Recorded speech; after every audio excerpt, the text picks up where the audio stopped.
ஐயா நித்யானந்தம், இப்போ நாம் இந்த டாபிக் தமிழக வரலாற்றில் இறந்து போன ஒரு உயிருக்கு, அதாவது அப்படி தான் எல்லோரும் பார்க்குறது. யானைக்கெல்லாம் ஒரு தலைப்பா, ஊழலை பற்றி பேசுவான், மனுஷன் எதையாவது பேசுவான், இப்படி ஒரு தலைப்பு. அதற்கான முக்கியத்துவம் என்ன? அனைவருக்கும் வணக்கம். கோவில் யானை மதம் பிடித்து விட்டதா, பாகனை கொண்டு விட்டதா, அது எப்படி நடந்தது என்பதாக பல அரசியல் தலைவர்கள் அறிக்கைகள் கொடுக்கிறார்கள். ஆனால் இதன் பின்னணி என்ன, இது ஏன் ஏற்பட்டிருக்கும் என்று ஒரு வித்தியாசமான கோணத்தில் அனுபவபூர்வமாக உணர்ந்து ஒரு அறிக்கை அளித்திருக்கிறார்கள் அம்மையார் வி.கே. சசிகலா அவர்கள். 2003 ஜெயலலிதா அம்மையார் அவர்கள் உயிரோடு இருந்த காலத்தில் யானைகளுக்கென்று முகாம்களை அமைத்தார்கள். அதை பற்றியெல்லாம் நாம் சொன்னோம். அந்த முகாம்களிலே அவர்களுக்கு இயற்கை உணவும் ஆயுர்வேதம் எல்லாமே, யானை எப்பொழுதுமே இயற்கை உணவு தான். அப்போது ஆயுர்வேத மருந்துகளும் அதற்கு நடைப்பயிற்சிகளும் இப்படி பராமரிக்கக்கூடிய ஒரு புதிய சிந்தனை ஜெயலலிதா அம்மையாருக்கு எப்படி வந்தது என்று தெரியவில்லை. அவர் உடன் இருந்தவர் என்ற காரணத்தினால இவைகளெல்லாம் இல்லாத காரணத்தினாலே தான் எப்படி காவல்துறையிலே ஏன் இப்படி நடந்து கொள்கிறார்கள் அல்லது வேறு யாராவது ஏன் இப்படி சீற்றம் கொள்கிறார்கள் என்று கேட்டால் ஸ்ட்ரெஸ் ஐடியில் கேட்டிங்கன்னா சொல்லுவாங்க, ஏன் குழந்தைய போட்டு இப்படி அடிக்கிறாரு, ஸ்ட்ரெஸ்ஸு ஆஃபீஸில். ஆக ஸ்ட்ரெஸ்ஸுனால மனிதன் இவ்வளவு பாடுபடுகிறான். அவருடைய குழந்தையே மன அழுத்தம் எல்லாத்துக்கும் காரணம் தான். ஆக எல்லா உயிரினங்களுக்கும் ஸ்ட்ரெஸ் என்பது உண்டு. இதை அறிந்து கொண்டதுனால தான் 2003 இதை கொண்டு வந்தாங்க. 2011 நாசகார ஆட்சி வந்தது. 2011 மனிதர்கள் மேலே தான் இவர்களுக்கு கோபம் இருக்கலாம், பரவாயில்ல. யானை என்ன பண்ணிச்சு, ஓட்டு போட்டுச்சா, எதிர்த்து பேசிச்சா, ஓட்டு போடாமல் போச்சா?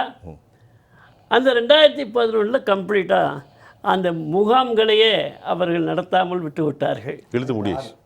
திராவிட முன்னேற்ற கழகம் 2006 பிறகு மீண்டும் ஜெயலலிதா அம்மையார் வந்த பொழுது அப்பதான் 2006 மீண்டும் கொண்டு வந்தாங்க. 2011 ஆட்சிக்கு வந்தாங்க. 11 ஆட்சிக்கு வந்தாங்க, கொண்டு வந்தாங்க. இப்போ 21 இவங்க நிறுத்தியாச்சு. அப்ப என்ன எதுக்கு நிறுத்தினாங்க? மேல இவங்களுக்கு என்ன கோபம்? அது டெண்டர் எடுக்கவும் செய்யாது. ஆமா, டாஸ்மாக்ல போய் எது கேட்கவும் செய்யாது. எதுலையுமே அது இவனுக்கு என்ன கார்ல போட்டி போடவும் செய்யாது, டெண்டரும் எடுக்காது, வட்ட செயலாளர் தூண்டி விடவும் செய்யாது. பின்ன எதுக்கு அந்த மேல என்ன கோபம் இவங்களுக்கு? பாவம் போல இருக்கும். அது ஒருவேளை கோவிலோடு நெருங்கியதாக, இந்து கோவில்களோடு நெருங்கியதாக இருக்குமா என்றால், ஜெயலலிதா அம்மையார் அவர்கள் நாகூர் தர்காவிலிருந்து 2 யானைகளை கொண்டு வந்து அங்கே பராமரிக்க செய்தார்கள். வக்குபோடு சொத்துறவுல மணக்குளம் விநாயகர் கோயில் அம்மா சுட்டி காட்டுறாங்களே சசிகலா அம்மா. அதனால மத சார்பற்ற ஒரு முகாம் தான் அது. அது இந்துக்களுக்காக நடத்துற, அதாவது மிருகங்களையும் ஒரு அற்புதமான கொள்கை. அதனால எதுக்காக இந்த கோபம் வந்தது அப்படின்னு தெரியல.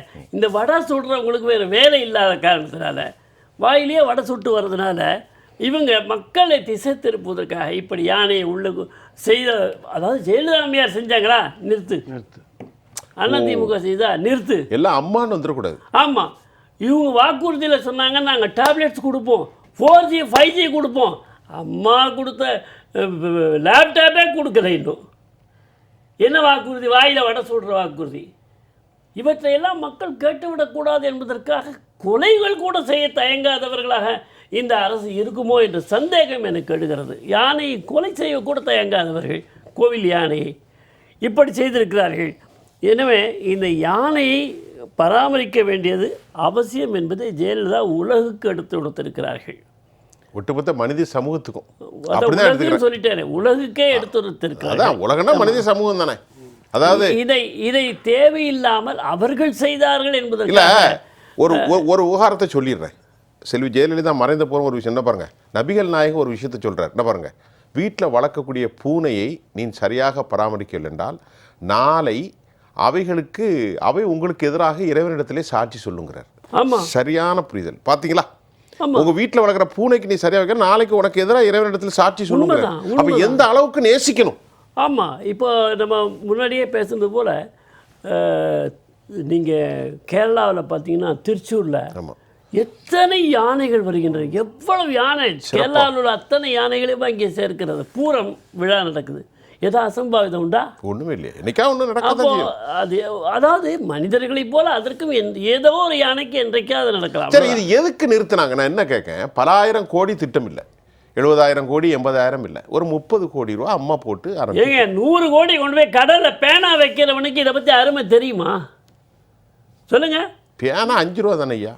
100 கோடிக்கு வைக்கிறாங்களா 5 ரூபா பேனாவுக்கு? அப்போ யானைக்கு 30 கோடி தான் செலவாகுதுங்கிறீங்க. அம்மா திட்டத்துக்கு சொன்னாங்க ரிப்பேர் பண்ண 7 கோடி ஆகுதுன்னு திமுக அரசு அம்மா அறிக்கை உணவு விடுது. திட்டத்தை மாத்தி கலைஞர் உணவு திட்டம். ரிப்பேர் பண்றதுக்கு சட்டிக்கு 7 கோடி ஆகுதான். இதெல்லாம் என்ன அம்மா பேச்சு? உணவு திட்டம்னு வந்தா அது சொல்லக்கூடாது, கலைஞர் உணவு திட்டம்னு புதுசா மாற்றணும். என்னென்ன மாதிரியெல்லாம் பண்ணுறாங்க பாருங்கள். இந்த வெள்ளத்திலையும் மற்ற இந்த மழை நேரத்திலையும் அதிகமாக மக்கள் பயன்படுத்துது பழைய அம்மா உணவு திட்டம், அந்த அவைகள் தான். இதை இன்னும் நாம் புரிந்து கொள்ள வேண்டும். அப்பாஸ் அராக்கச்சி வந்து சொன்னார் ஈரான்ல இருந்து, இது சர்வதேச அளவில் நான் கொண்டு வர போறேன், ஈரானுடைய திட்டம். காட்டு விலங்கான யானைகளுக்கெல்லாம் அரசாங்கம் பராமரிக்க வேண்டும் என்று நாம் கேட்கவில்லை. நாம் கேட்பதெல்லாம் நம்மளோடு வாழக்கூடிய, நம்மோடு வாழக்கூடிய, நம்மால் வளர்க்கப்படுகின்ற சக உயிர், அது சக உயிர். அதுவும் கோயிலில் இருக்கக்கூடிய யானைகள் தான். வீட்டில் எல்லாம் யானை வச்சுக்க முடியாது. அப்போ கோயிலில் இருக்கக்கூடிய யானைக்கு அரசாங்கம் அவங்களுடைய நிதியிலேருந்து ஒன்றும் கொடுக்க வேண்டாம், கோயில் நிதியிலேருந்தே கொடுக்கணும்.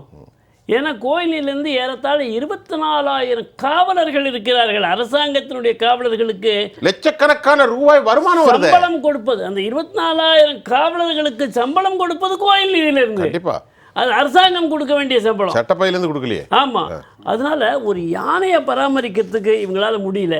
ரெண்டாவது, கோயிலில் வரக்கூடிய வருமானம் அத்தனை எடுத்துட்டும் கூட இவர்கள் வாக்குறுதி 405 கொடுத்துருக்குறாங்க. என்ன கொடுத்துருக்குறாங்க?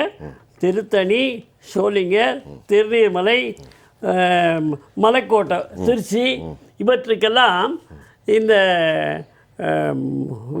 ஊஞ்சல் உந்துன்னு சொல்கிறோம்ல, கேபிள் கார்ஸ், இதை போடுறோம் நாங்கள். 4 வருஷம் ஆச்சு. போட்டாங்களா? என்ன போட்டாங்க? அதுக்காக இனிஷியேட்டிவ் பண்ணாங்களா? எல்லாம் கோயிலேருந்து பணத்தை எடுத்துக்க முடியுமே தவிர கட்சி மாநாட்டை கோயில் பழனி மாநாடு நடத்த முடியுமே தவிர. இன்னொன்று நீங்க சொன்ன சரி, என்னமோ பழனியில் ஓடுற கேபிள் காரை நிறுத்தாம இருந்தாங்களே, அது போயிட்டு இருக்கா இல்லையா? ஆமா, போயிட்டு இருக்குல்ல. ஆக யானை என்பது கோயிலோடு சம்பந்தப்பட்டது. ரொம்ப அழகா சொன்னார். எங்க எந்த கோயிலில் சும்மா உட்கார்ற படிக்கட் பக்கத்தில் பார்த்தீங்கன்னா கூட ஒரு யானை வச்சிருப்பாங்க. அப்படி ஆமா, அது சரி, அது அந்த மதத்தினுடைய ஒரு நம்பிக்கை. அந்த மாதிரி அதே மாதிரி வாகனங்களாக சொல்லப்படுவதில் ஏற்கனவே சொல்லிட்டாங்க சார். நமக்கு யானை வந்து சரஸ்வதி, லக்ஷ்மியுடைய வாகனமாக, கஜலட்சுமி என்று சொல்வார்கள். அது கஜம் என்றால் யானை, கஜலட்சுமி என்ற பெயர் இருக்கிறது. இப்படி நீங்கள் எதையுமே கொடுக்க வேண்டாம் ஐயா. கோயிலில் பக்தர்கள் கொடுக்கறது அதுங்களுக்கு ஒழுங்காக கொடுக்கலாம் இல்லையா? அது கூட கொடுக்க வக்கற்ற அரசு.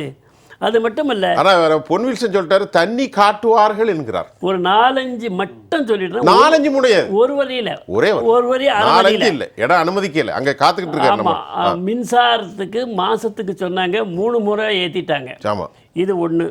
அதுக்கு வந்து 221 அவங்க வாக்குறுதி. கேஸுக்காக சிலிண்டருக்கு 100 ரூபா கொடுக்குறேன்னு சொன்னாங்க. 221 அதுக்கு கொடுக்கல. அதுக்கப்புறம் வடை வாயில சுடுறதுங்கிறது இவங்கள்ட்ட கற்றுக்கணும். சரி, பெட்ரோலுக்கு 5, டீசலுக்கு 4, இந்த மாதிரி பல எங்கிட்ட நிறைய இருக்கு. வாக்குறுதிகளை மீறி அம்மா கொண்டு வந்த யானை முகாமை இழுத்து முடியது. இது ஒரு மனிதநேய பிரச்சனை ஐயா.